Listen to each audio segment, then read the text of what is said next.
Hello,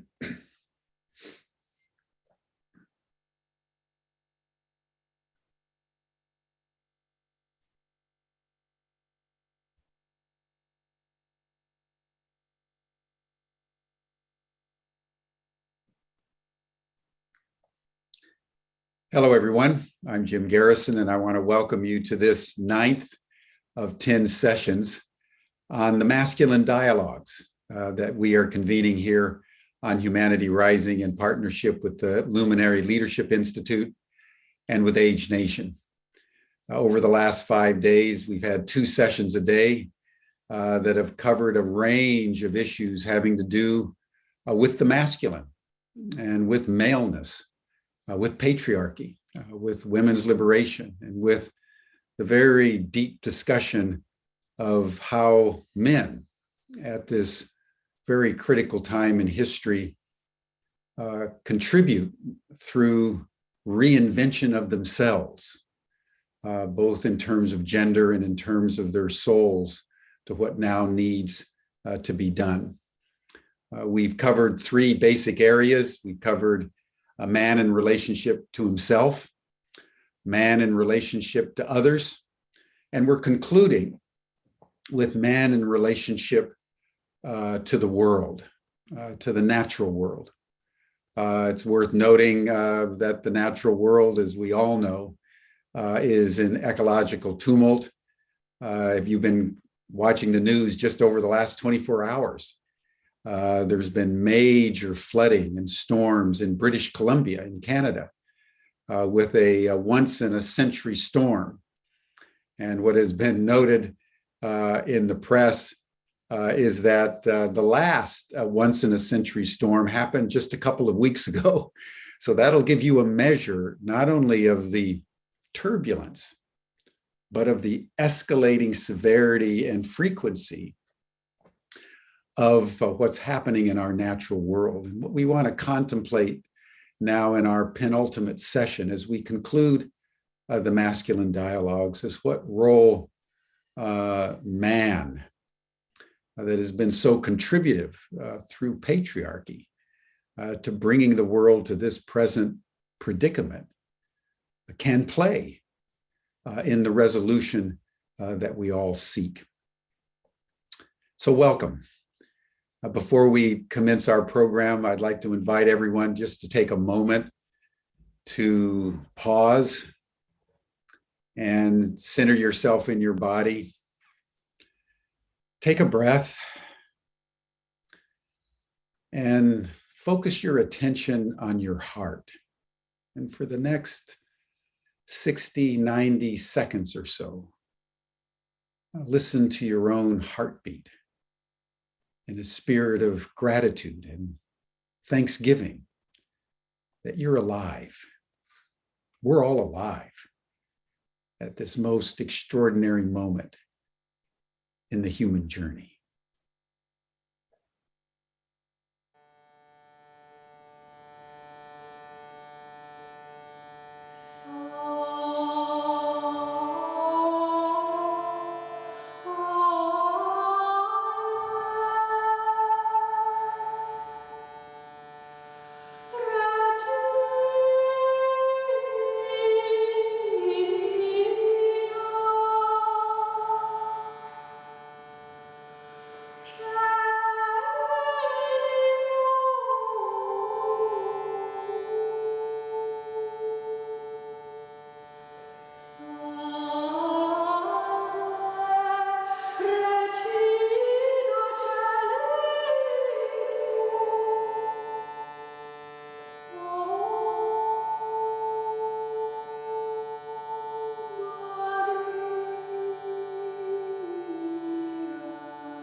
Thank you, everyone.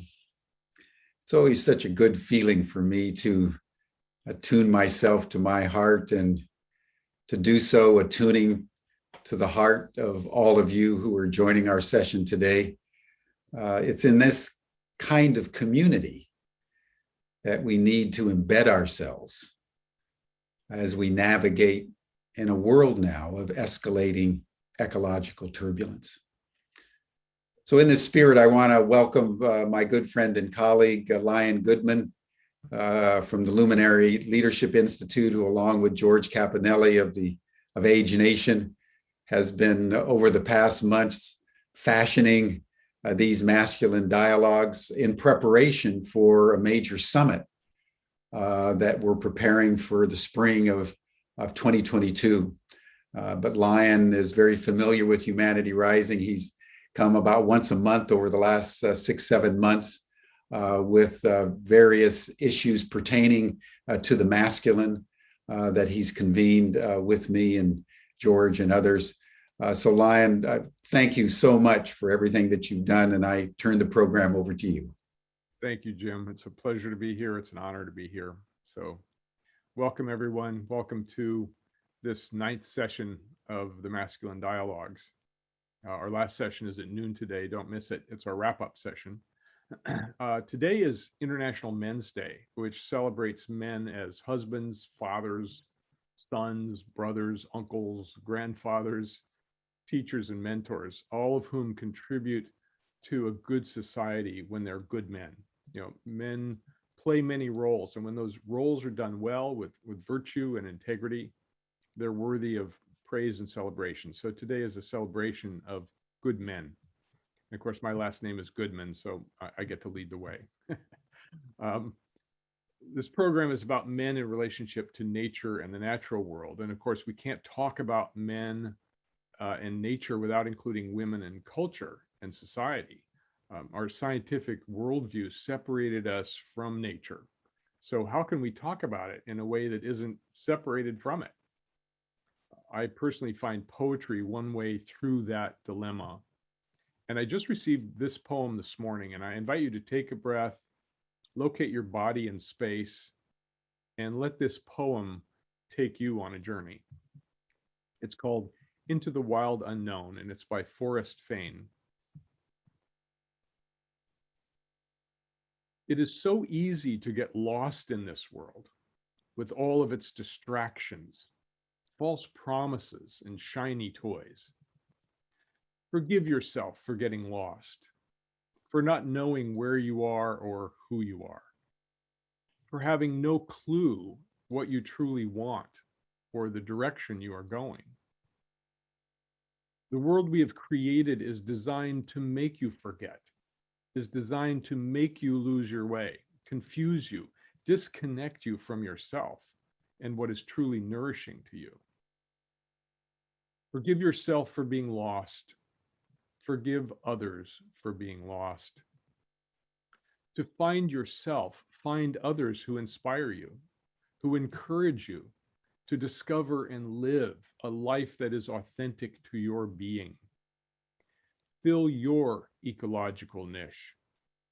No redwood is the same, no cloud. It is only the limitation of language that puts everything in a box, flattens it, and destroys its unique beauty. Exchange words for images and allow your imagination to run wild. Remember, the rational mind will not get you there. The rational mind is what got us into this mess in the first place. Reclaim your soul. Reclaim your heart. Reclaim your body as a sacred expression of the indestructible mystery from which we all came and are sustained, and you will inevitably return. You are not separate from life. I repeat, you are not separate from life. This is the great confusion. Reclaim your seat at the table of beings and feast. What you accept as life is but a fragment, a sliver of what this vast universe has to offer. Don't shortchange yourself. Go on the grand adventure. Take leave of the familiar and step into the wild unknown. I will meet you there.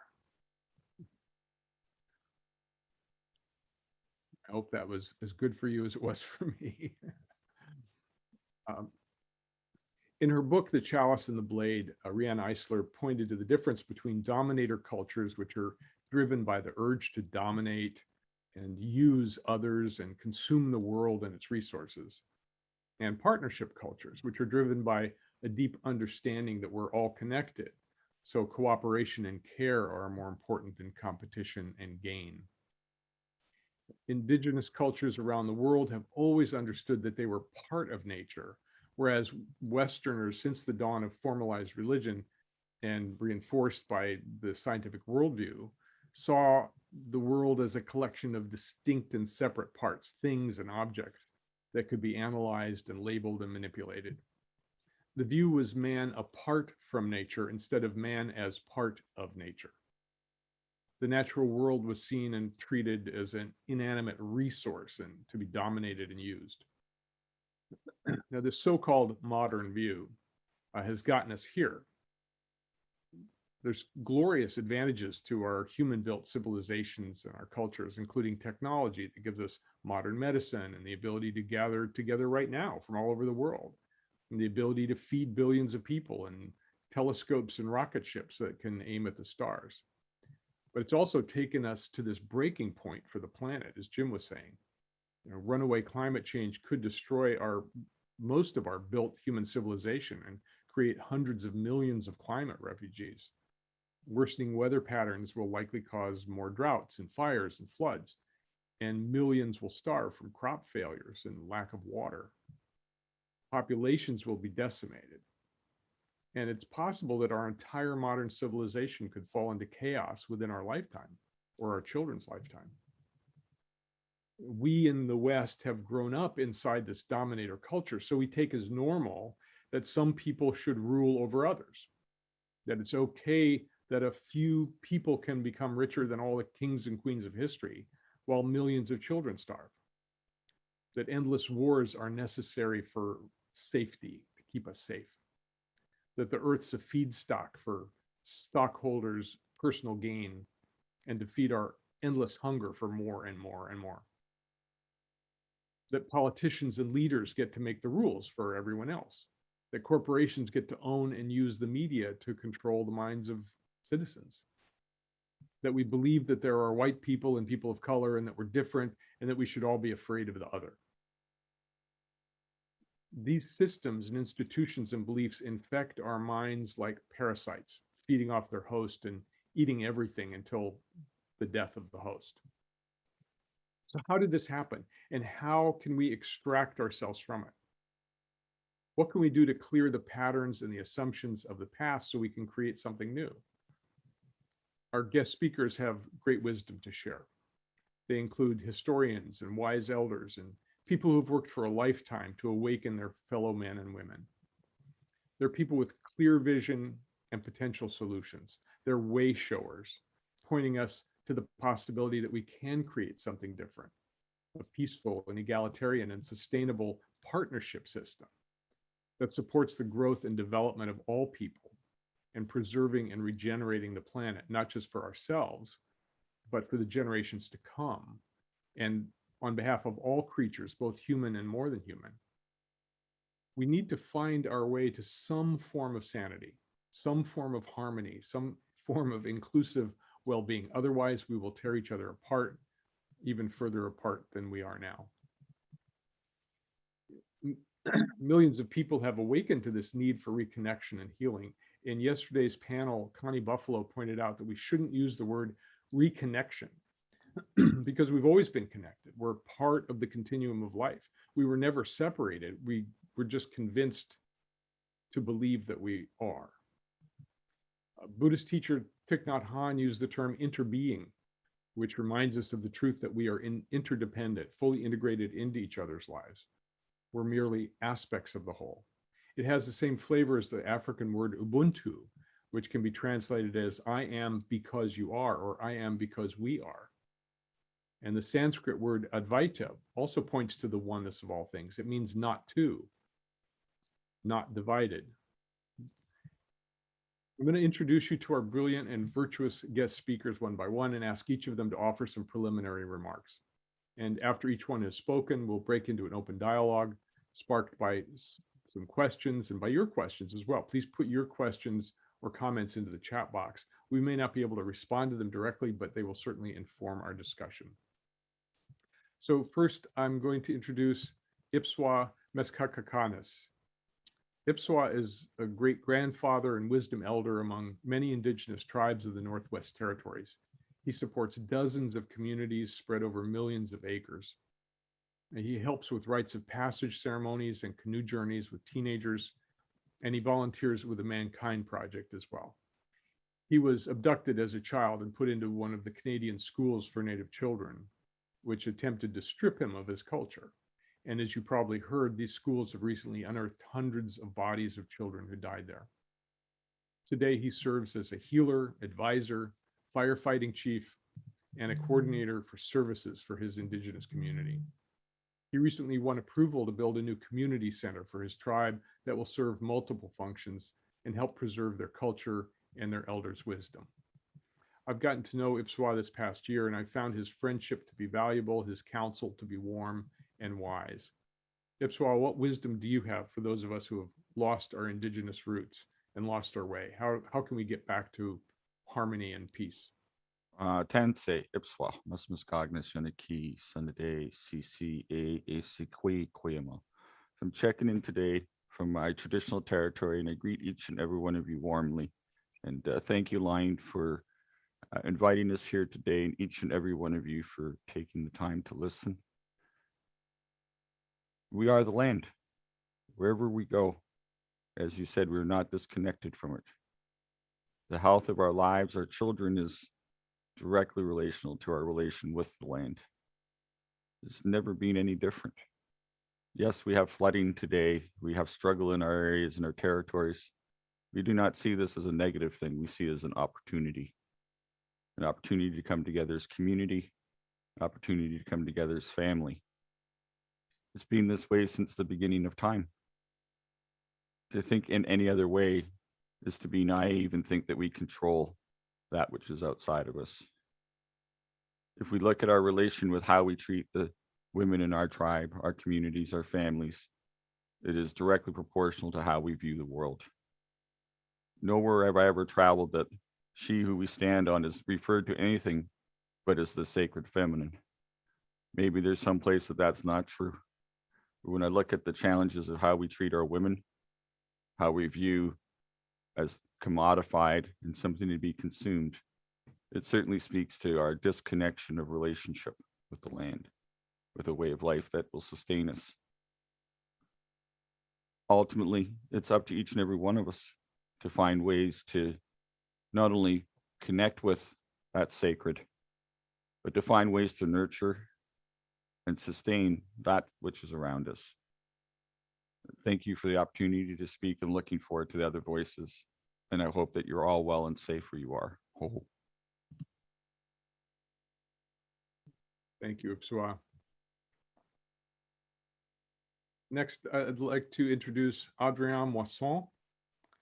Adrien is founder of the Wild Immersion. It's a company that's producing incredible virtual reality experiences of deep and wild wilderness. They go into nature preserves and they film animals with 360-degree immersive cameras, so that when you put on the VR goggles, you're up close and personal, and you feel like you can reach out and touch these wild and beautiful creatures. With their educational games and apps, and in association with Jane Goodall, their mission is to raise awareness of nature conservation and turn people on to protecting the planet's biodiversity. They've filmed more than 140 species in 40 countries, and they're opening VR theaters around the world. We're waiting for one to open in San Francisco area. After studying veterinary science and then economics, he embarked on a successful career in artistic production and publicity. He's quite a Renaissance man. He gained recognition for his professional endeavors, including his company, the Splendens Factory. It's a Paris agency famed for creativity and artistic innovation.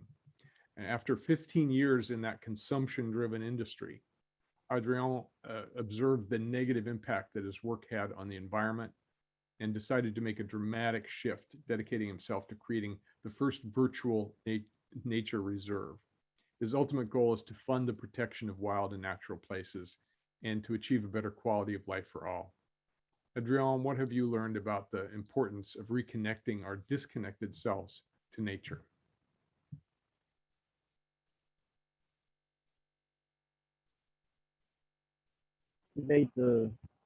I can't activate the camera. I'm sorry. It's blocked. Try it again, Adrian. Hello. So thank you first to invite me, because I think your introduction and what you are doing is really great. We really need this kind of conferences. And I fully agree with you, like, we are part of nature. We are the nature. And if we continue to think the opposite, we are acting, as you say, as parasites. Now we need to bring back the symbiose altogether. And so if you could send the video that I send you, like, just to show a part of what we filmed, because I think the most important is really to connect with the nature and see the beauty of the world. That was the goal of Wild Immersion. It was really to connect people to wild animals, to teleport them into nature, and to show them that we are really in an incredible and magical world. And so the idea of Wild Immersion was to create theater, VR theater all around the world, and to teleport people into nature, because when you look the animals in the eyes, you really connect with them. It's not only by seeing them in the nature, it's really like looking them in the eyes as human beings. When you connect with people, you look them in the eyes, and then you can connect to their soul. That's what we forgot, like, because now we want so much to sell things. We don't want to connect to the soul of the people and really to ask them what they want. We want to sell them what we have. And that's the real difference. The real shift that we need to do is now to be and not to have. Having is not important. We all share the same things. We all share the air, we all share the water, we all share this world. Let's share it completely, and let's not keep a part for us, because everything is at everybody. And that's the biggest message of the nature. I think there is no border in the nature. Nothing is limited. You have like full of air, water, food. You can go anywhere. Nobody's gonna stop you. So that's what I learned with Wild Immersion, and also to connect to my intuition. So really thank you to have invited me here. Great. Rick, would you roll the video?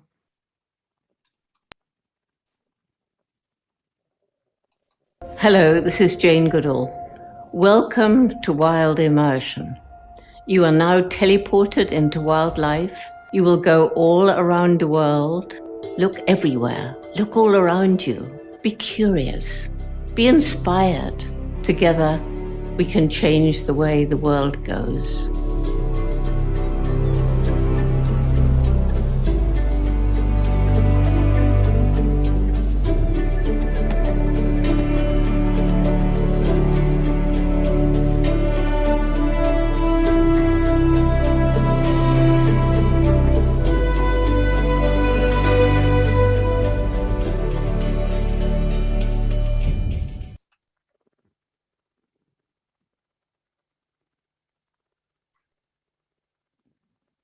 Can't hear you. Lion, you're muted. Thank you. Thank you. Thank you, Adrian, for that peek into your world. And we're very anxious to participate as soon as we can. And if you're one of those people that has money and is looking for a project, open a theater near you. So, Thank you. thank you, Adrian. Our next guest is my friend Jeremy Lent. He's the award-winning he's the author of the award-winning book, The Patterning Instinct, A Cultural History of Humanity's Search for Meaning. He's a former internet CEO who's been exploring the way humans make meaning from patterns of information and how different civilizations form their ideas and philosophies based on particular views of life, and how this led to our current environmental crisis. He was born in London. He received his BA in English Literature from Cambridge, an MBA from the University of Chicago, And he's the founder of the nonprofit Leology Institute, dedicated to fostering an integrated, life-affirming worldview that could enable humanity to thrive sustainably on Earth. His recently released book, The Web of Meaning, has garnered rave reviews from some of the brightest minds on the planet. And Jeremy, your book, The Patterning Instinct, was one of my favorite books of the past 5 years. You dove straight into the history of how humans viewed their relationship to nature. So please give us your thoughts. Yeah, hi. Well, thanks for that intro, Lion. And it's so wonderful already and inspiring to hear what people have been sharing. So this is great. And yeah, what my work basically looks at is the underlying meaning making that has led us to where our society is at right now, and how a transformed worldview, a transformed way of meaning making, is what ultimately needed to shift our direction. And one of the things that I think is so key to understand is that this dominant worldview that probably everybody listening in recognizes how dangerous it is and how it's driving us to this destruction. But it's not just dangerous, it's plain wrong. Like, we're often used to thinking about somehow this sort of scientific way of relating to the world is what has separated us from the world. But actually what modern science shows us is the same insights as what the indigenous traditions around the world and great wisdom traditions that are non-Western have been saying for millennia, basically this deep interconnected of all beings.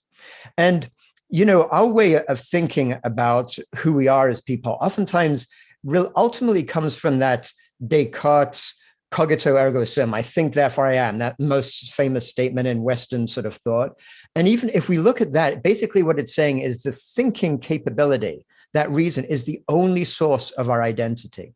But what we now know is that actually there is this deep animate intelligence throughout all of nature. And it's an animate intelligence that indigenous cultures have recognized forever, that in traditional Taoist ideas, there's this notion of De, which is the innate power of all beings, and Wu Wei is how they act in the kind of flow of nature. And we can recognize as human beings, we're not just that thinking capability, we also have this animate intelligence, this animate consciousness within us. We are embodied. And once we recognize that that is not just, it would be nice to feel that's true, but it's scientifically valid too. We can recognize there is a different way of being that can actually lead us to a very different worldview into the future, a worldview of deep interconnectedness. So thanks for that, Jen. Thank you, Jeremy. And I can't recommend his book more highly if you want to understand what got us here. Our next guest speaker is Indra Adnan. I've been extremely impressed by Indra's interviews that I've heard on YouTube and elsewhere. She is a psychosocial therapist, a writer, a political entrepreneur. She's consulted to the World Economic Forum, to governments and social enterprises. She's focused on creating a new global economic system, which is badly needed. She's the author of The Politics of Waking Up, Power and Possibility in the Fractal Age, in which she encourages us to wake up to the realities of the climate crisis, social breakdowns, and personal agency. She's a promoter of both public and personal growth. She's combined them together to rework tired institutions and redesign politics for an era of people power. She's the founder and co-initiator of the Alternative UK political platform, which answers the questions: if politics is broken, what's the alternative? Indra and her team are building citizen action networks to reconnect people to their local and planetary and cosmic ecosystems, and to workable solutions at all levels of life. She's written extensively about soft power, public diplomacy, and the power of attraction and relations in major UK and US publications. Indra, I'm honored to have you here. Thank you. Please give us your thoughts. Thank you so much, Lion. And to be honest, I'm trying to land in this conversation right now, knowing that its overarching title is, masculine dialogues. And all of the work that I've done over the last couple of decades, I've been very conscious that I'm trying to bring something that observes, that is capable of observing the system from a feminine perspective. So that's simply a historic necessity. If you think about the fact that it is men that have designed the public space. So you're thinking about, the political structures, our economic structures, our institutions, everything that we really inhabit with our power or invest our power with has been designed until now by men. And even as women enter into them, as they have been doing, in this century or at the end of the last century, they have to some extent been adopting masculine forms, masculine culture, masculine language. And yet here we are at a moment in time when we acknowledge, a tremendous failure of the public space and a tremendous failure of our leaders to keep our societies safe. We're in the middle of a multiple catastrophe, multiple crisis. So what can be different? What is the role of men? What is it that men will continue to discuss? What is the masculine dialogue going into the future? And I want to bring it back to what Ipswar brought into the space, which is, on the one hand, that if you can inhabit that space that, in fact, all the good men of this conversation so far have been implying, that we can move into that space where we ourselves are nature, we ourselves are connected, then what is the change that is still possible? And Ipswar talked about the honoring of the divine feminine. So the honoring of the divine feminine sits alongside the honoring of the divine masculine. And then what would that bring? And that's really the inquiry that I'm holding, because if we were really to go completely essential, to talk about reconnecting with nature is already itself implying a disconnection. Nature with a capital N is something outside of the self, something that we manage or, we are objectifying in some way. And that is what leads to extraction and manipulation and all the mistakes that we've made. So what would happen if we were differently led, or at least led in balance with the feminine, which is actually embedded, which is nature itself? We are designed to bring life to life.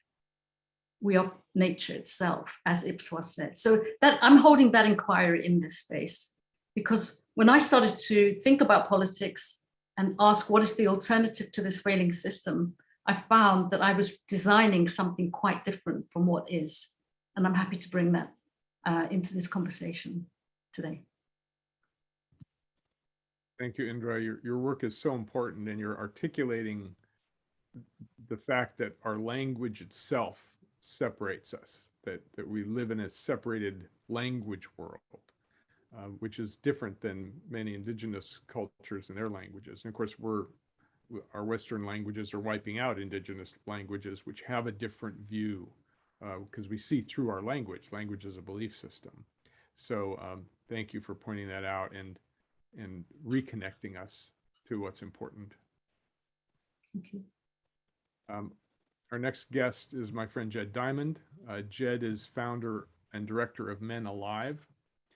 He's the author of 17 books on men's health and well-being. And I'll mention just 4 of them. 12 Rules for Good Men, which is great. My Distant Dad, The Enlightened Marriage, and Surviving Male Menopause. He's published over 1,000 articles in venues such as Good Men Project, Huffington Post, and BeliefNet. He's personally helped more than 20,000 men and women and children in his 40 years of service to families. He's one of the key movers of the men's movement. He's a facilitator of men's groups and a speaker about men's and women's issues. And I want to invite you to join his program, the International Men's Day Forum, which follows our own closing session today. I'll ask him to describe his program later and provide the link to his program, which follows ours. So welcome, Jed. Thank you for being here. Give us your thoughts about this important topic. Well, thank you, Lion, and it's good to be here with everybody, and here Indra and all the other speakers and others I hope to. And I'd like to start by just sharing a personal story of kind of my emergence into the men's work, which started when I was 5 years old, when my uncle was driving me to the mental hospital. And I was terrified. I didn't know what was going on. And I asked my uncle, why do I have to go? And he quietly answered me, because your father needs you. I wanted to know what's the matter with him? Why do I have to see him? Silence. In our family, we didn't talk about those issues. And it was only many years later that I came to understand that my father had become increasingly depressed and distant and disconnected because he felt he couldn't make a living to support his family. And I grew up wondering what happened to my father and whether it would happen to me and what I could do to prevent this disconnection from happening to others. And I started my organization, Men Alive, the next day. I grew up really feeling disconnected from people. I was afraid that whatever happened to my father, whatever the disconnections, had really disrupted our family. And so I found my refuge in nature. I climbed trees because I felt safer in trees than I felt down on the earth. It scared my mother to death, because I would disappear into tops of trees and she couldn't find me. And so I've moved from where I grew up in Southern California, in Los Angeles. I live now in Northern California, a little town called Willits. And over the years, this work, I've connected with a number of people. You mentioned Riane Eisler at the beginning of the talk. Riane and I have been friends and colleagues for 35 years now, and I've been associated with her Center for Partnership Systems for that length of time. And she's going to be part of that program you mentioned, which I'll mention later, the connection there. But I really have come to believe that the personal healing that we each need to do is part of the healing of our communities and the healing of the planet. So thank you again for this intro and being with you, and look forward to our continuing dialogues. Thank you, Jed. I really appreciate your being here, especially on such an important day, International Men's Day. My next guest is Brian Stafford. He's an MD and MPH. He's a depth psychiatrist, a wilderness guide, a poet, an essayist, and an agent of human and cultural transformation. He was an academic pediatrician, an adult and adolescent child and infant psychiatrist with many clinical research and educational publications and awards. And he began to realize that Western culture had little wisdom to save itself as an adolescent culture. He recognized that his own profession, medicine, had little to say about the top 10 problems facing the planet. And he began his own quest and underwent an ecological and psychospiritual and artistic awakening through encountering his own soul image on a vision quest. He left academic medicine and Western culture, moved to Costa Rica, where he founded Eco-Psyche Artistry. He now lives in California. He's a psycho-spiritual wilderness guide with Animas Valley Institute, founded by my friend from college, Bill Plotkin. He guides individuals to their soul place and their purpose. And he's working on his poetry and an eco-myth novel. So Brian, welcome. Really happy to have you here. Yeah, thanks for including me today. I'm delighted to be here on this day. And sadly, we have to talk about this topic, which is, I think, probably the topic about what's happened, what's gone wrong. My understanding is that almost the majority of problems in the world today come from a failure of human development and a failure of human consciousness and a failure of our culture to actually connect us to all aspects of ourselves. But the primary one for me is actually connection to nature. We've heard that we're not disconnected, but my experience of guiding men and women and adolescents is that many don't understand a connection to nature. They might even be ecophobic, actually, and they certainly haven't had an experience that I would call an eco-awakening, where they have an experience in nature that my primary place of belonging is not my family, it's not my profession, it's not my country or my political party, it's Earth, actually. And what we've witnessed here at the Animas Valley Institute is that on solo journeys into the wild, that's one of the primary experiences that happen for people. I've also heard lots of stories about people doing psychedelics, that this is one of the primary experiences that changes their life too. They finally have a sense of nature relatedness. And so I'm really interested in the conversation of what are the pathways to ecological awakening? That's actually a book I'm working on right now. How do we help us? What are the implications once we become awakened to our place in the earth, and how might it save us from where we're headed? So I'm happy to be here and happy to be in the conversation with all of you. Thanks. Thank you, Brian. My first contact with nature was as a young man in college going on Outward Bound, where we did have a nature solo, and I was scared poopless about being in nature, but I grew to love it. And so, yeah, it's so important to have that contact. And many kids, especially inner city kids and even suburban kids, have no contact with nature other than their lawn and the trees in their yard. And some don't even have that. Yeah. So it is so important to bring us back to our natural environment. Well, thank you all for your introductory remarks. I want to open this up to a dialogue. So if you'd all put on your cameras, and we're just going to make this random. So when you feel like answering the question or speaking to the question, just come in and share your wisdom. The question I want to start with is, in your view, what's the root cause, the single most destructive belief or assumption that have separated us from our own nature and from nature itself? And when and how did that happen? So I just open the floor to respond. I'm not a specialist, but if I can talk about that. Adrian, please move your microphone a little bit further away because you're overloading it. Yeah. There we go. Do you hear me well? Okay. So I'm not a specialist, neither in history, neither in biology, neither in anthropology, neither in... Sorry, Adrian, we're having a hard time hearing you. Would you now move it a little closer, but not right up to your mouth? Yeah. There we go. Thank you. Well?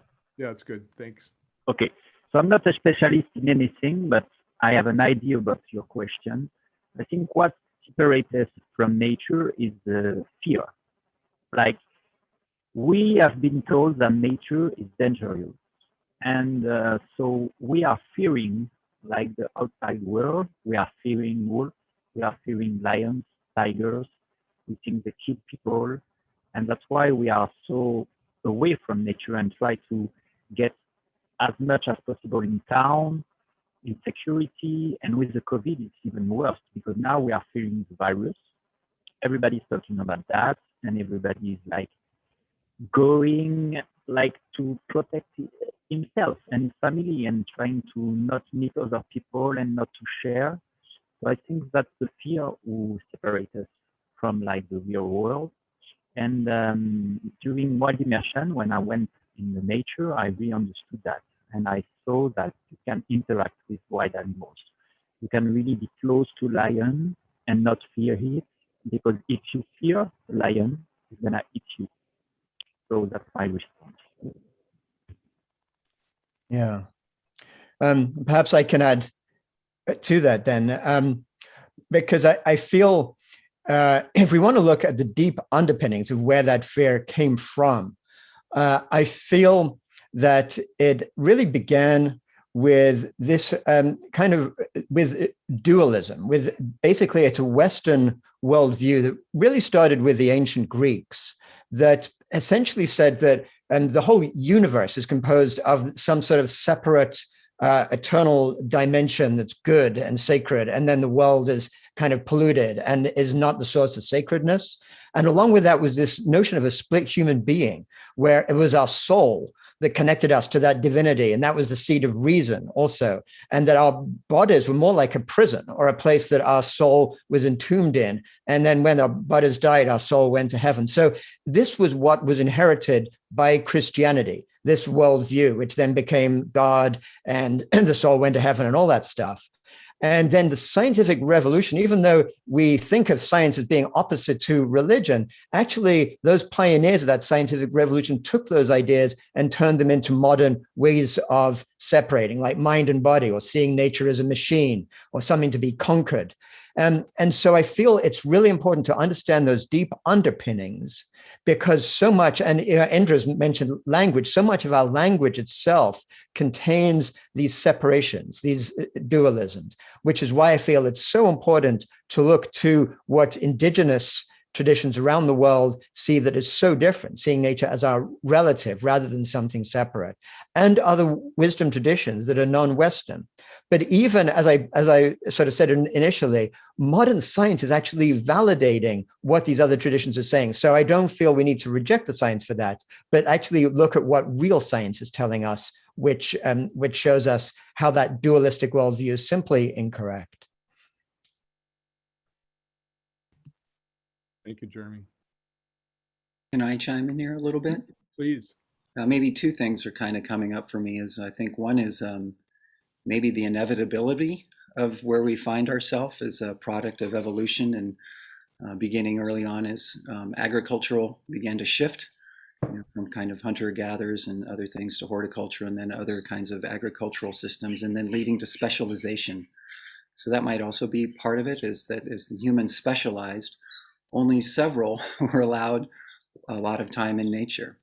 One of the things that we've understood about this developmental problem is that this ecological awakening that I talk about, that I've experienced, that I witness other people on our programs and happen every day across the world, is that it's a developmental artifact of Western culture. People raised in healthy, indigenous, nature-based cultures probably never lose their separation of their understanding that they're belonging to Earth. Whereas many of us raised in Western culture, we lose it quickly when we go into our educational systems and we're asked to sit in the chair and memorize and fill out worksheets. It's killing the imagination, it's killing our emotions, our connection to nature.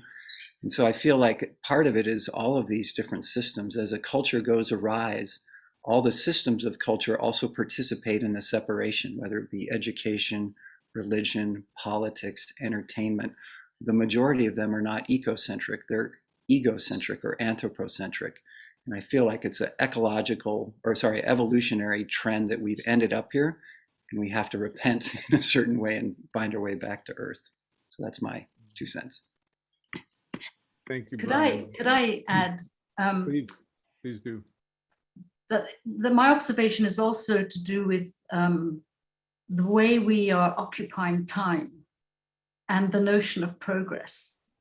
So, again, just to observe the difference between how I see the public space operating and how I see the private space operating, if you could be so crude as to separate the essential masculine and essential feminine at that level.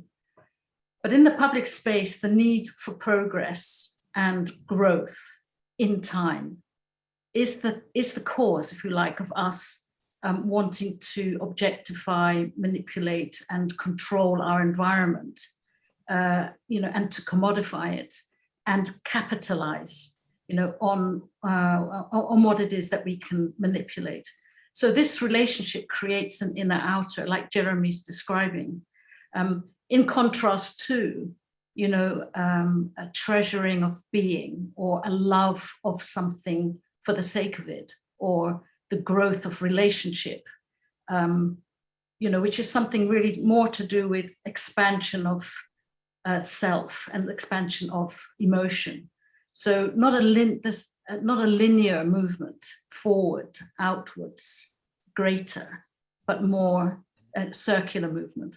So yeah, that's my observation of the difference. And both are necessary. I'm not for a minute saying one is right and one is wrong. But unless they come into a better balance, but together, then we'll keep going we'll keep going towards the cliff. Hi. Yeah, I'd like to add another thought, if I may.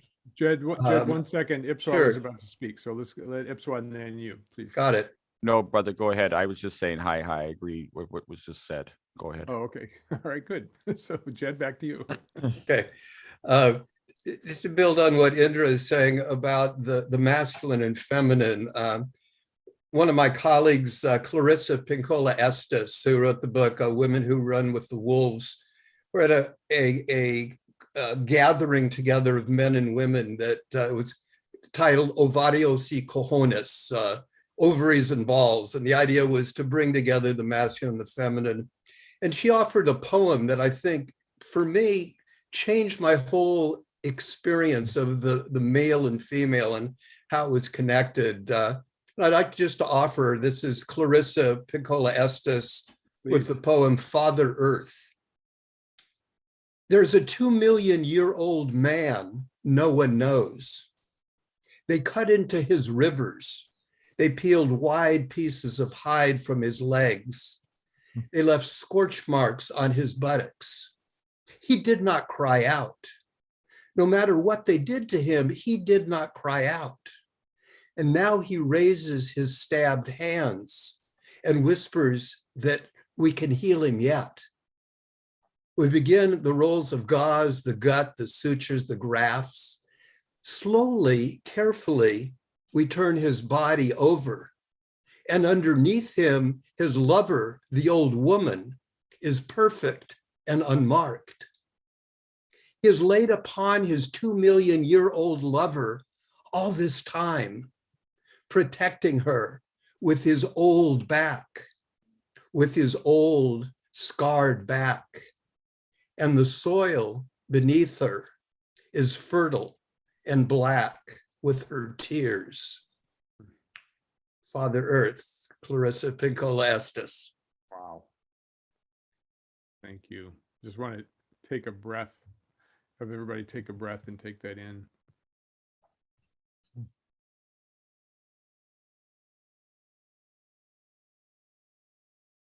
The Dalai Lama said that the next Buddha will be the women of the world. And I think that's true. I think the women of the world need to show up as the Buddha, as the teachers and the change agents that are needed. As a man, I've been doing the best I can, but I know that I'm not as connected as my wife and my friends and my lovers who are female. They have the ability to create life in their bodies. They know their bodies as nature.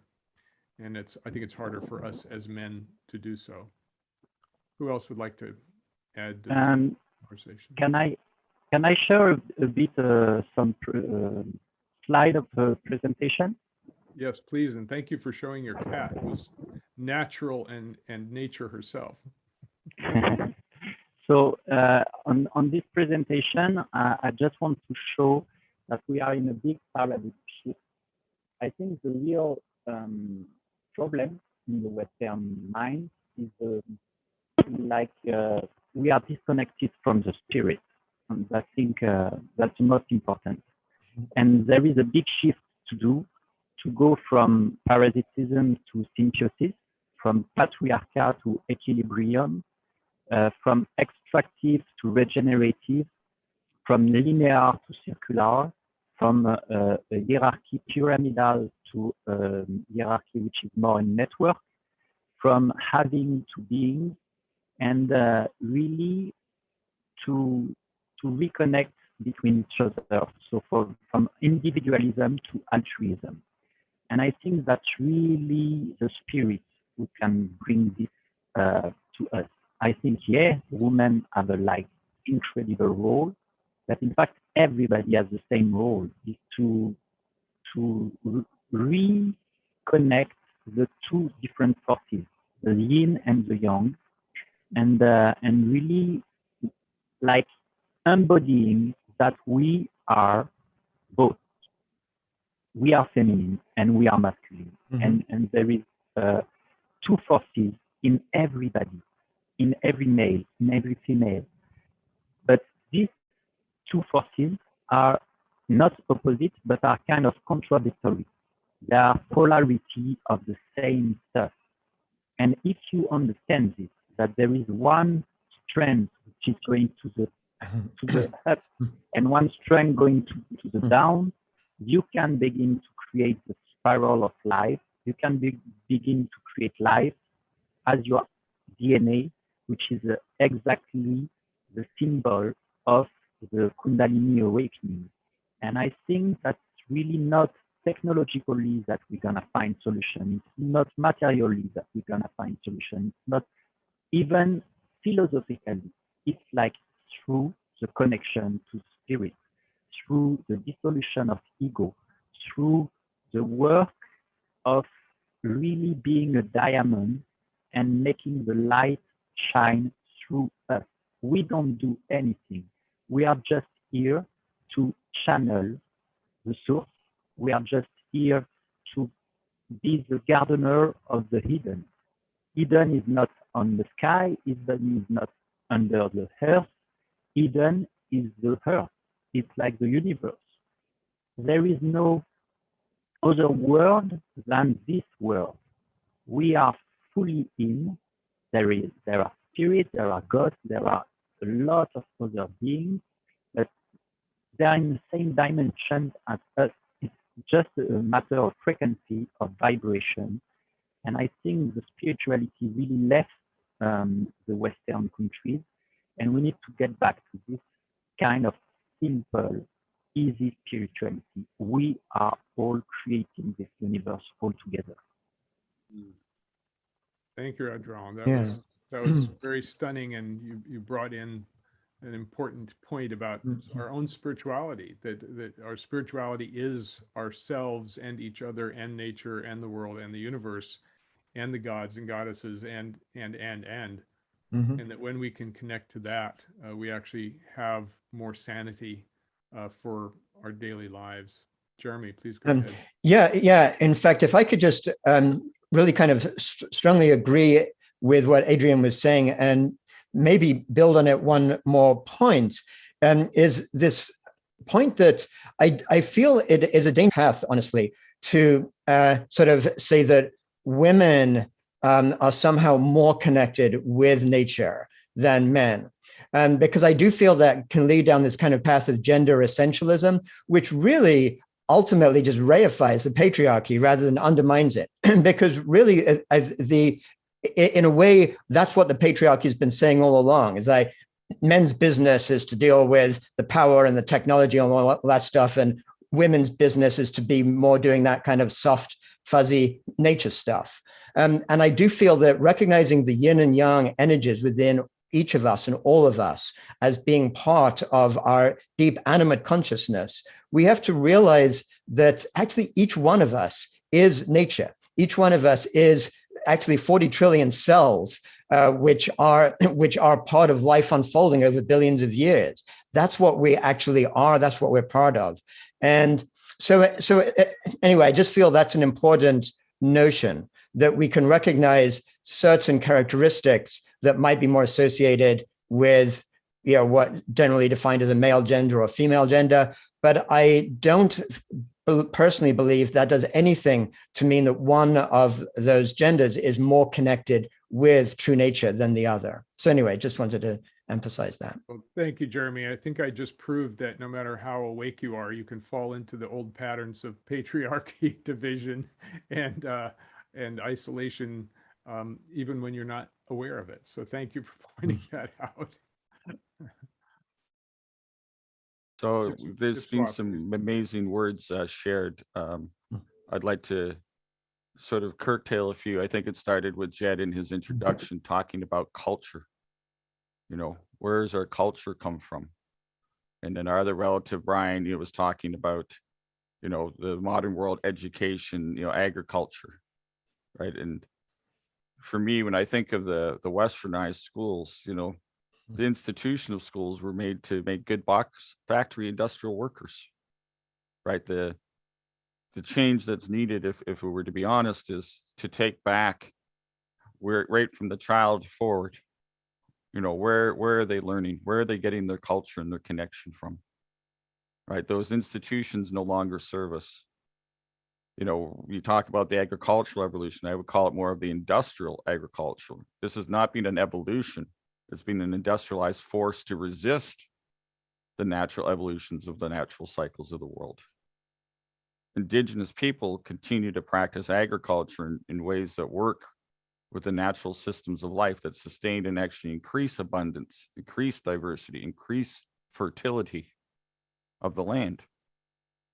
It's the natural way.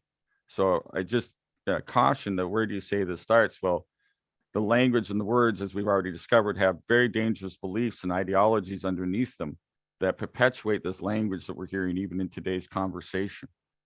So to look at, where did that begin isn't to take apart the many cultures and traditions, the ancient worlds that have launched us into this era, but to recognize that it's how we've used those tools, how we failed to take control of our very pathological and sociopathic institutions out there that don't serve us. So by giving up our collective and individual powers to those institutions, we're now stuck in a very challenging mechanism of how do we pull that back? So my advice is, look at some beautiful ideas that are out there in the world that are doing that. Look at the Sanghas, look at the eco-villages, look at the ways to which we can sustain life and create intentional communities, intentional families, intentional ways of getting back to nature that work for us. It's not about giving everything up in the world and being, primitives in a cave. It's about what is enough.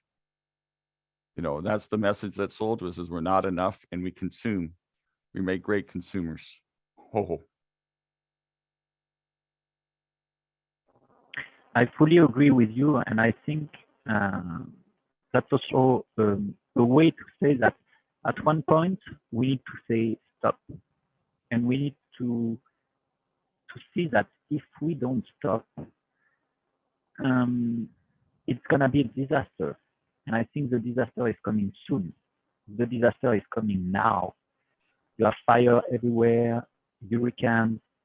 Soon you will have like millions of people moving from their country because they don't have any water, it's too hot or anything. So I think the only thing is to reconnect to ourselves, to our community, and to create the best place on earth around us.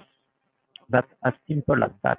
To stop to buy Coca-Cola or McDonald's or like this kind of brand, and to begin to eat locally, try to consume less, and try to reconnect with happiness, our family, friends, and our surroundings, which is our environment.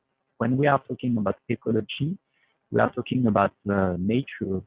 It seems to be out of our comfort zone, but in fact, ecology is our home. We need to take care of it at every moment of the day. Thank you, Adrian. Indra, I would like to call on you because we haven't heard from you for a while. Yeah, and I would like to respond, particularly to what Ipsa was bringing to the conversation there. It's a difficult question around essentialism, and I almost want to put it to one side. But let's return again to observation. What is it that historically the men have been designing? What is it historically that the women have been designing? And what are you calling for now, even in this conversation, that is suggested is not there, but actually it is there? So the reconnection, the idea that we are disconnected and have to reconnect really is just a narrative of the public space, because below the public space, in that space, really maybe where Jed described the body, underneath the body, these connected designs exist already. They are families, they are communities, they are networks, they are care. But in the economy, this is the unpaid work, mostly of women, that has held society together. While in the public space, our economy has driven us, over the cliff.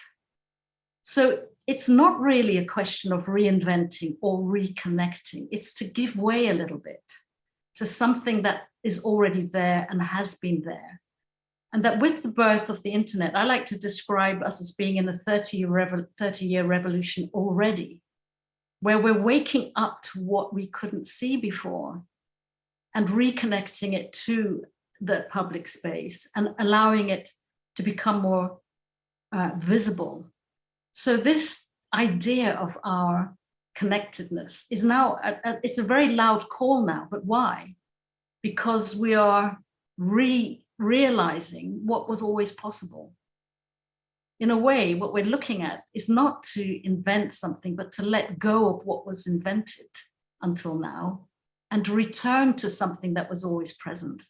So I feel this is a very indigenous quality, but I also feel it's a female quality or a feminine quality existing in men and women.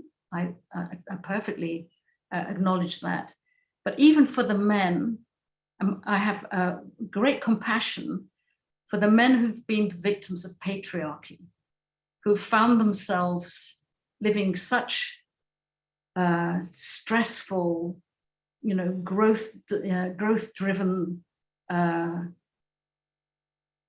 imperatives, for the last few centuries, and the result of that is exactly what Jed described: the scarred body, the men in prisons, the men with the high suicide rates, the men in armies. They too are the victims of patriarchy. And now surely this is a moment in this conversation in particular where we can let that go and rediscover and allow the more feminine to come through, but not because it isn't there. It's because it needs to be given more attention and more investment to lead the way for our global society. Thank you, Indra. And I know you're working right at that edge in your work at the Alternative UK and bringing people together. So describe your work and how you are turning the world toward this more sane direction. So just to describe very quickly that I was, in the political field, working with mainstream politics. I stood to be an MP. I was part of a political think tank. And at a certain moment, I jumped ship from that because I knew that we needed an alternative socioeconomic political system, if you like. And this is really going on the work of everyone in the room, and closely working with people like Jeremy, for example. But this new possible socioeconomic political system starts with the knowledge that the human being is a complex entity. It is not homo economicus. It is not driven or defined by material needs. And then how do you design and redesign our economic, social, political, economic system, knowing that that is the case? And so our new political axis, if you like, is connecting the complex individual to the community, to the planet. So that's the I, we, world axis that we work along. But practically speaking, designing what we call community agency networks as perfect fractals, if you like, of a microsystem that can exist at the local level, which is cosmolocal. So it takes away that division between the self, the community, and the planet, and says we are consciously whole beings that can connect at all of this level. But this is a very practical exercise, Lion, and I thank you for asking about it, because when we build these community agency networks called CANs, we give everybody an opportunity to enter into that system as themselves and then be connected through technology to the rest of the globe. So systems of CANs connecting to CANs, and that in itself giving rise to a different kind of economy that is really parallel to the old system. So that's what we're really, it's a kind of biomimicry, and it's a kind of,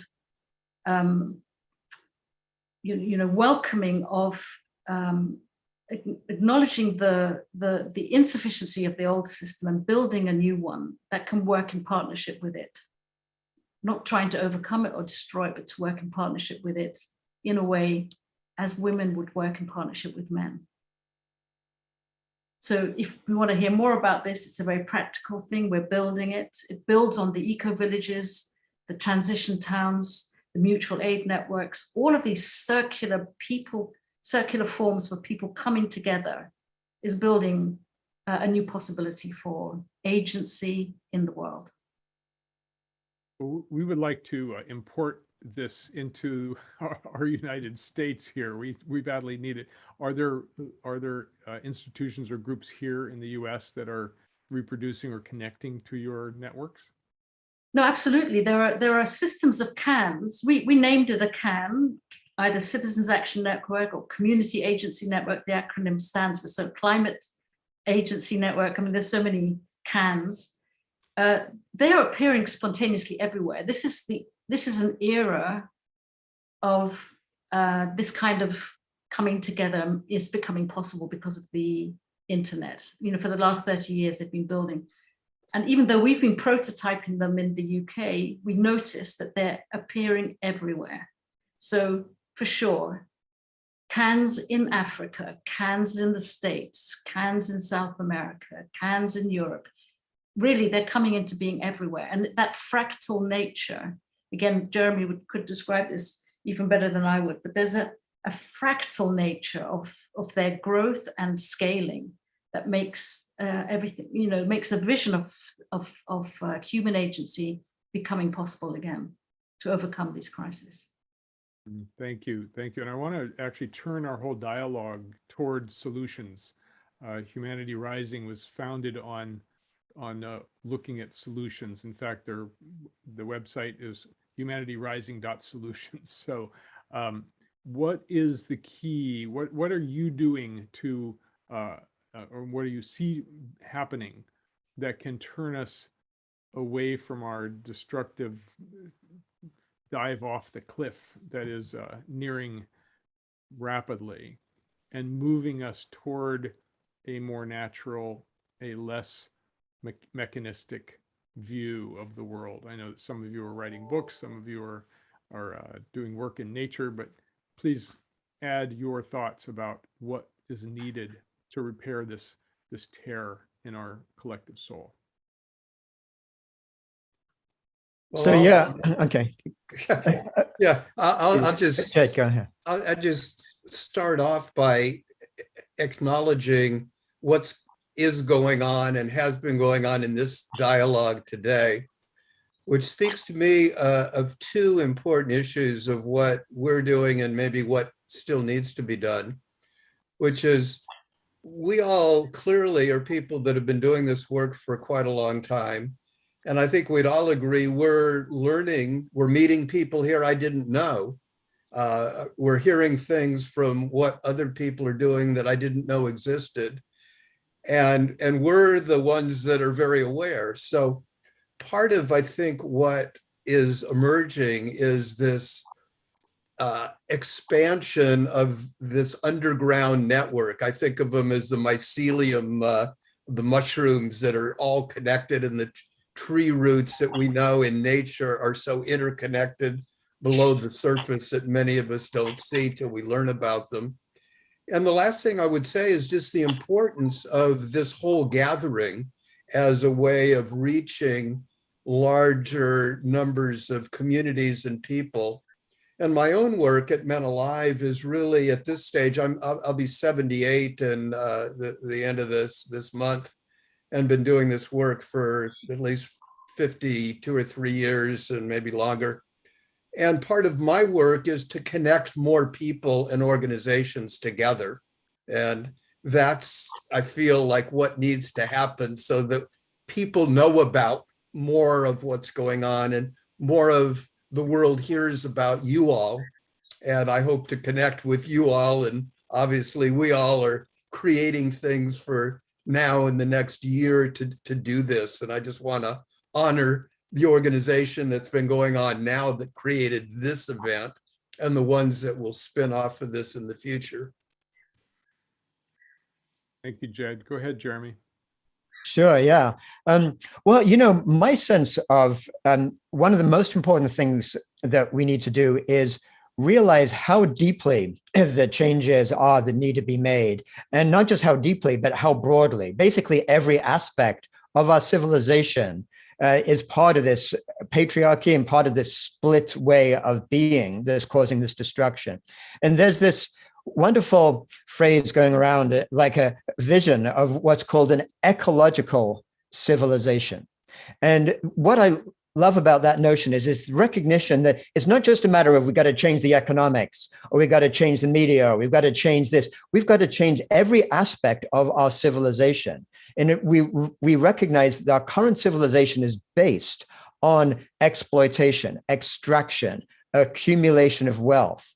And then we can envision what would it look like if we actually had a civilization based on the same principles that ecosystems are based on, that cause them to be resilient for millions of years. Basically, a life-affirming civilization. The foundation of it is to set the conditions for a flourishing future for humanity on a regenerated Earth.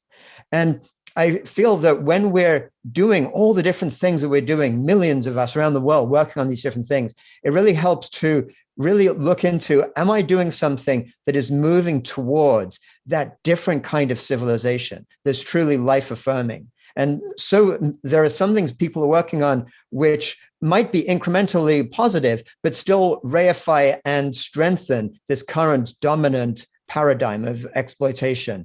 But I think almost all of us, I'm sure here in this conversation, are actually working towards that. And then if there's something really powerful to recognize that this is a shared movement, there's not just lots of different parts, people working on this, that, or the other, but we're actually moving together towards a different way of being humans on this earth, one that could be so much more sustainable, one that relies on a sense of symbiosis between humans and earth rather than extraction. I fully agree. I think regeneration is a key word now. And also we need to change our habits. We need to stop to eat meat. We need to respect every kind of being. We need to stop to eat fish. For example, if you see Seaspiracy on Netflix, it's like after you can't eat fish anymore, and still people are eating fish. And we are killing, we as humans, more than 1,000 billion animals a year. 1,000 billion animals is extremely high. And we need to consume less and connect more in a local way. And as you said, it's fractal. Like everything is going to happen at the same moment. When you are doing good, you know that millions of other people are doing the same. So as much as we are close to our higher self, as much as we are close to the good thing and to the good intention, you know that you are part of the movement, and you are also helping millions of other people to do the same as you, because you are entertained by them also. So it's really like, as much as we work on ourselves, we can progress, but we need to go fast, because the destruction is going really, really fast, and it's really organized. And I think that's the solution, is really to connect together, to create a mycelium, to create a network of people who are creating the new world with new values, which are in fact so ancient as empathy, love, sharing, peace, joy. War is over. War is not bringing any value to our world anymore. In the 20th century, we had 2 world wars, and Europe, who was the beginning of the World War, lost everything. So we should stop to say that war can help humanity to this or that. War is not good. Peace is the only way. Love is the only way. Music, dance, art, sharing, joy. That's it. Here, Adrian. I'm hopeful that the younger generation, the young people that are active in climate action, for example, they're demanding change. And sometimes I think that, and it's been said in scientific revolutions, that sometimes the older generation has to die off in order for the revolution to actually take place. So who else would like to chime in? I'd love to chime in quickly here. I appreciate everything that's been said and really appreciate it. And I wish kind of that the things that happened in Glasgow this week would have started off the quote from Einstein that no problem can be solved from the same level of consciousness that created it. I feel like that's where some of the power structures are trying to be clever, and they're not going to change much, is my suspicion. And to bring in a different perspective from kind of Joanna Macy, who probably most of us know is this kind of Buddhist ecosystem scholar, that she talks about the three main components of the Great Turning. I think it would be helpful for this conversation on a macro level, is that the first one simply is to protect all that is wild. And that can be used broadly speaking, knowing that everything's wild, but also our children, our ecosystems, et cetera. The second part of the Great Turning is to create the new community, which I heard Indra talking about. And this is not the community that's based on techno-industrial growth society. It's local, but it's networked.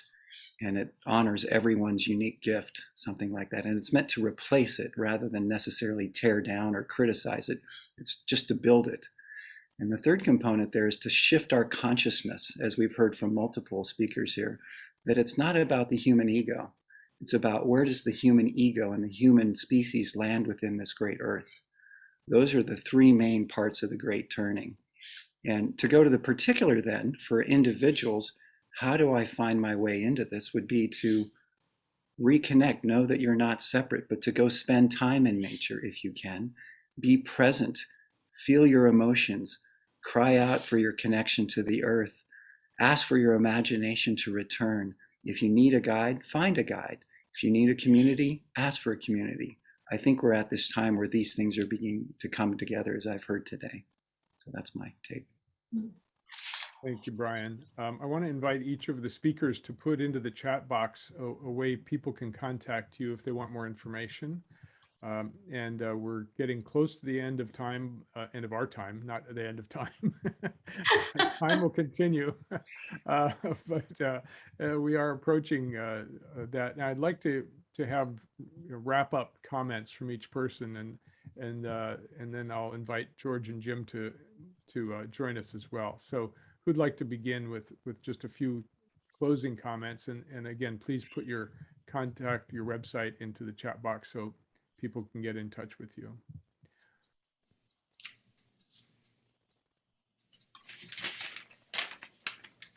Can I speak then?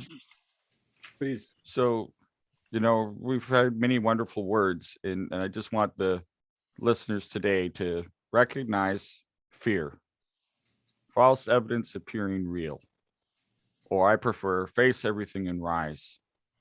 We talk about COVID.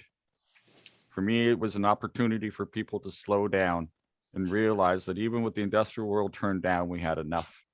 It was an opportunity for people to have time in their yards and their gardens and their families and communities and start to purify and recognize what was important in life. So I don't think there's a more timely opportunity than this conversation today, and just recognize how fear might be driving those things rather than love. Ho ho. Thank you, Ipswa. Thank you. I think, as a conclusion, I think it's only a question of choice. And now we have only two choices, either to follow the transhumanism, the consumption, and the destruction in the light, love, and in the sharing. That's it. We have only two choices. And so let's make the good choice every moment in our day. When we buy something, is it good? Is it useful? Is it like caring of the world? Or is it the opposite? We have only two choices now. Thank you, Adrian. And be sure and visit thewildimmersion.com. It's a great website. Yeah, please, Jeremy. Sure. Yeah, well, I'd like to finish actually with a quotation from a great traditional Chinese sage from the Neo-Confucian era from about 1,000 years ago. His name was Chang Tsai. And this group of people around that time incorporated some of the greatest insights of the great traditions in China, Buddhism and Taoism and Confucianism, to get a sense of this deep interconnectedness of all life, of humanity within the entire universe. And this person, Chang Sai, said this statement. It's one of the most famous statements in traditional Chinese thought, called the Western Inscription. And it starts off like this. It says, "Heaven is my father and earth is my mother, and I, a small child, find myself placed intimately between them. What fills the universe I regard as my body. What directs the universe I regard as my nature. All people are my brothers and sisters. All things are my companions." So I just like to bring his words in and leave it at that. That was beautiful, Jeremy. Thank you. Indra, would you share your thoughts, your closing thoughts? Yes, thank you very much for this conversation today. And I am feeling that this is really an incredible moment in history, as Ipso was drawing attention to. But very specifically, last week we watched the spectacle of the Conference of Parties, the COP26, coming together to lead the world, so to speak. To lead the world, so to speak, in this moment of, what is now really understood to be a catastrophe, a climate catastrophe. And for all intents and purposes, they didn't succeed in what they set out to do. And it's an incredible moment to see hope die, and then to really light the flame for a new kind of hope. And I think what we've been talking about today is this new kind of hope, the determination of human beings to reconnect and to take responsibility for being in action at this time.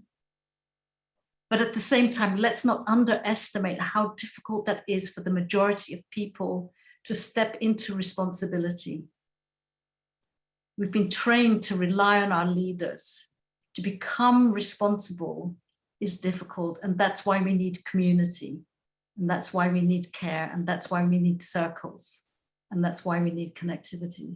So I just want to offer my deep appreciation and love to everyone who's trying to do that, because this is that moment, and I believe it's possible, but it's quite a task.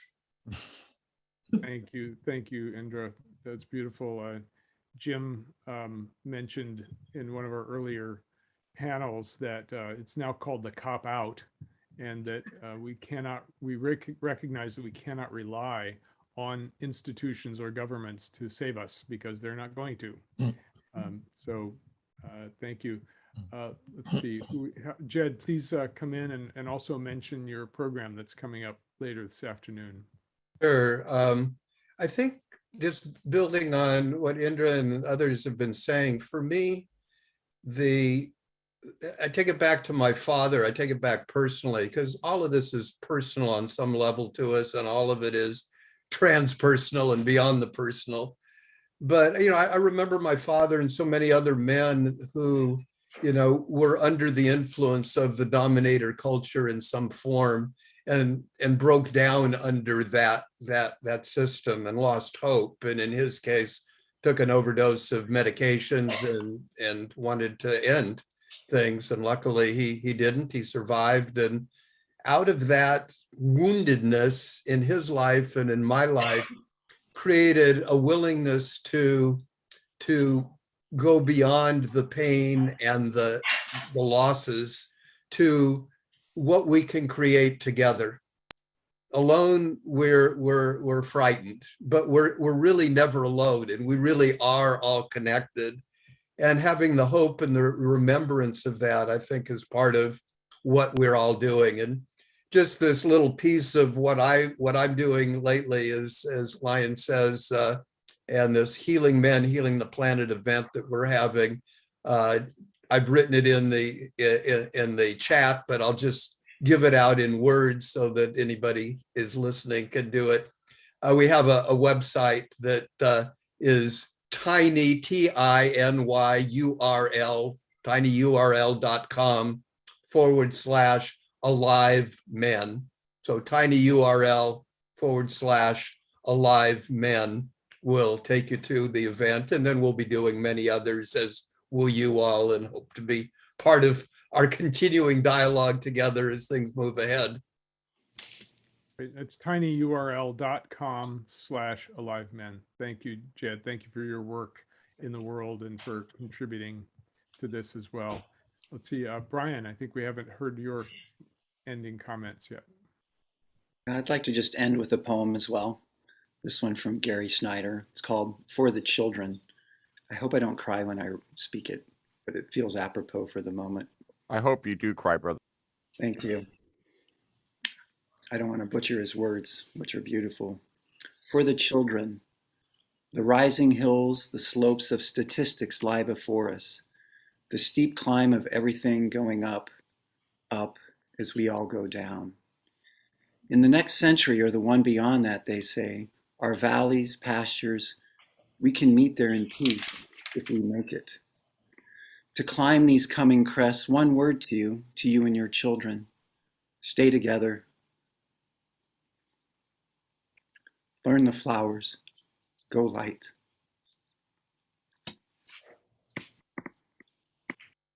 Thank you.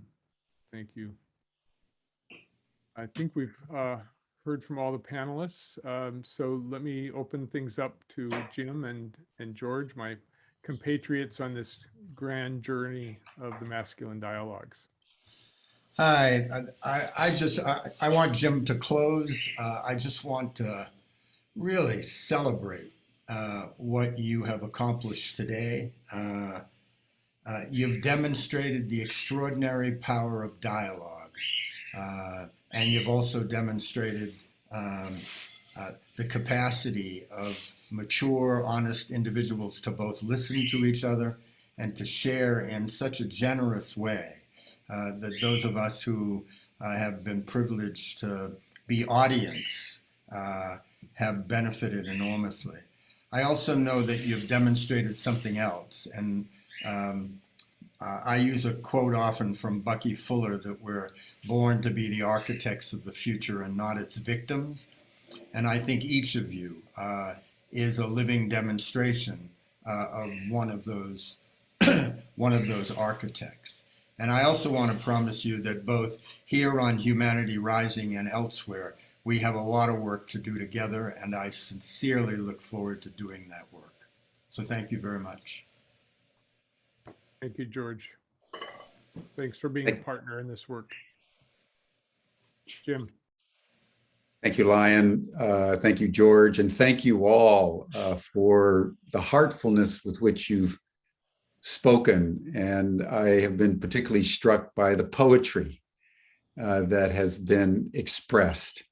And it's given a certain mythopoetic quality to this, really this final session of the masculine dialogues before we wrap things up later today. So I just want to acknowledge that. And Jed, I was so struck by the poem by Clarissa on Father Earth. And I thought it might be appropriate to round out this session with calling up the god Pan. And I want to do it in the following way as a tribute to all of you, but also as an expression of some of the energy that I think is afoot in the planetary consciousness of our time, because Pan is recognized as the counterpart to Gaia. There's a Mother Earth and there's also a Father Earth. And he's normally depicted as with the body of a goat, the torso of a man. He is considered to be in the wild mountain places with huge sexual and generative energy that can inspire and cultivate the earth. According to Herodotus, the Egyptians considered Pan the oldest of the gods. And that's just worth noting. And it's also worth noting that in the 5th century, after Christianity had consolidated its hold over the Mediterranean world, that a number of Roman commentators said that Pan had appeared to them. And he told them that he was going subterranean, that it was no longer possible for him to be present in the world, but that in time, in the fullness of time, when this civilization had brought itself to the point of destruction, he was going to reappear. And I'd love to just refer everyone to a book by Oliver Crombie called Talking with Fairies, that was written 40, 50 years ago. And Oliver Crombie talks and details in the book the reappearance of Pan. And Pan came to him in dreams. And Pan appeared to him as an apparition and said, "I'm back. And I will now fill the world with my spirit." And if you know the history of Findhorn, Pan was very active in the activation of the founding of Findhorn, which was associated, you may remember, with really large vegetables that were planted in Findhorn, in this rocky place in Scotland. And that was, as Pan narrated it in his apparitions and dreams, was the way he was starting his permeation of world culture. It's worth noting that one of the characteristics of Pan is panic. Like all gods and goddesses, he has a light side and a shadow side. And he's also the god of panic. And that's worth bearing in mind, because as you look around the world today in the aftermath of the climate catastrophes, the pandemic, there's a growing sense of fear and anxiety among peoples around the world. That's Pan. That's that panic energy that's also afoot.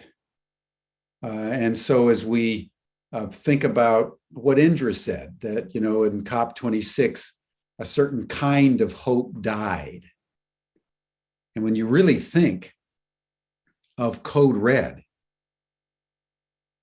the essence of Code Red is the fact that the accelerating ecological turbulence that we see all around us is getting so severe that our governments are less and less capable of ensuring the stability that we've counted on